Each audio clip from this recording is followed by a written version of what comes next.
Hello, everyone. I will be speaking about the unusual transit of Mars in Taurus.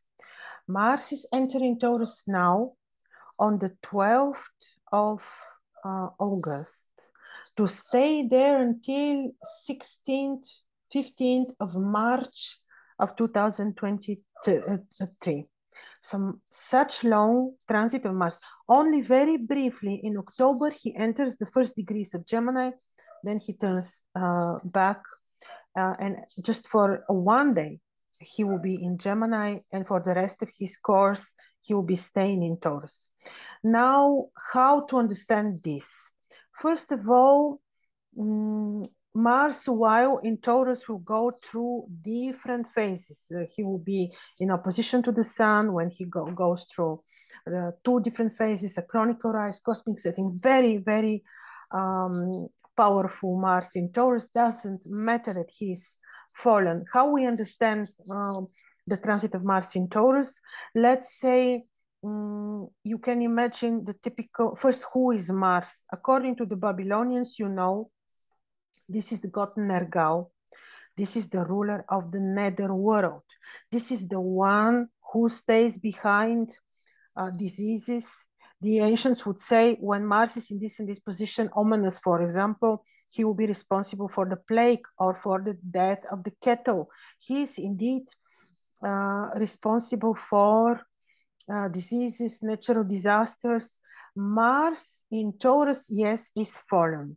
How we treat Mars, what is our response to his eventually challenging transits?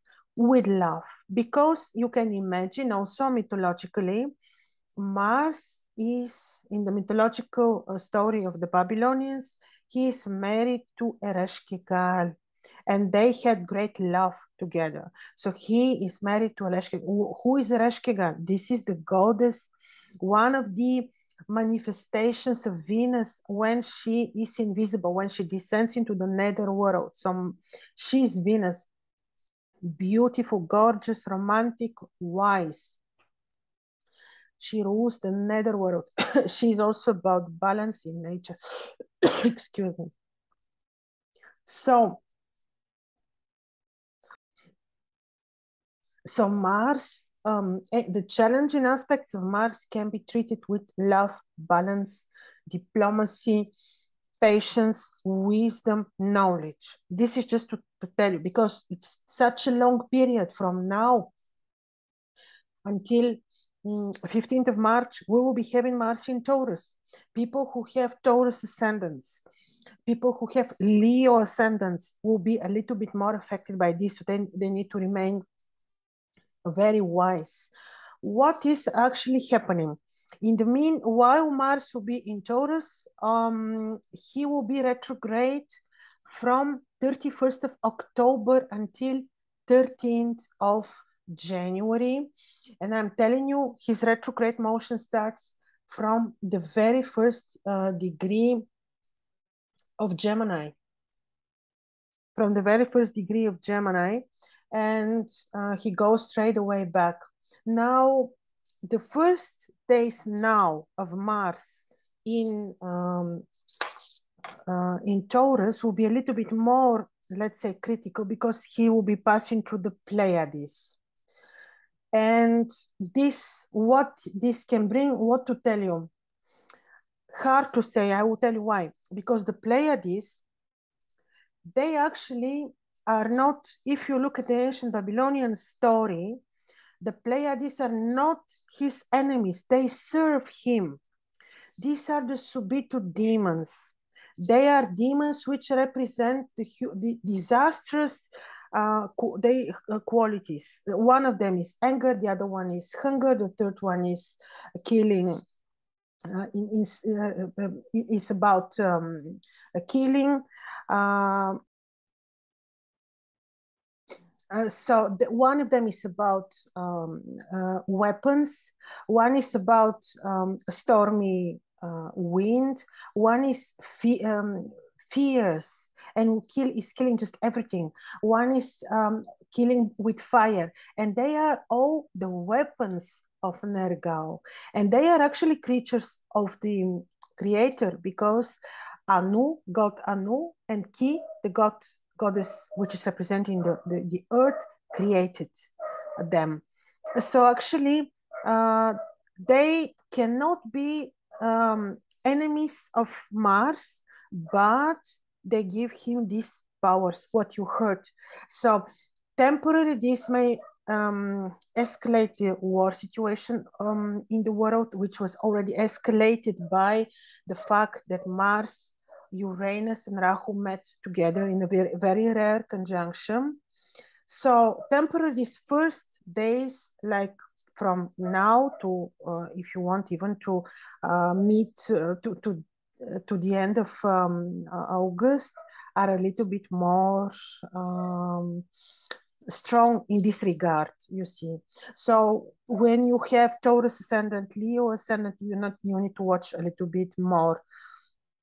But as you see, when Mars is retrograde, and I told you the period, I think 30 October to 13th of January of 2023, he is considered not to be easy, challenging. He reminds us of violence. So this is not very easy transit of Mars, and it will have impact on what? Taurus is representing finances. In Taurus, we have the most potent money stars, even one of the royal stars, so Debaran is in the 15 degrees of Taurus. This will be having impact, like it will make the financial markets very volatile, because Mars, wherever he enters, he brings this harmony, volatility. This will not be lack of funds, but this will be volatility of the financial markets. Keep in mind, very volatile. Taurus is also what?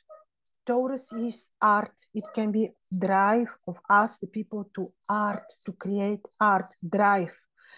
Taurus is also, of course, beauty. But when Mars is there, I would not recommend really very invasive beauty procedures. Taurus is the food.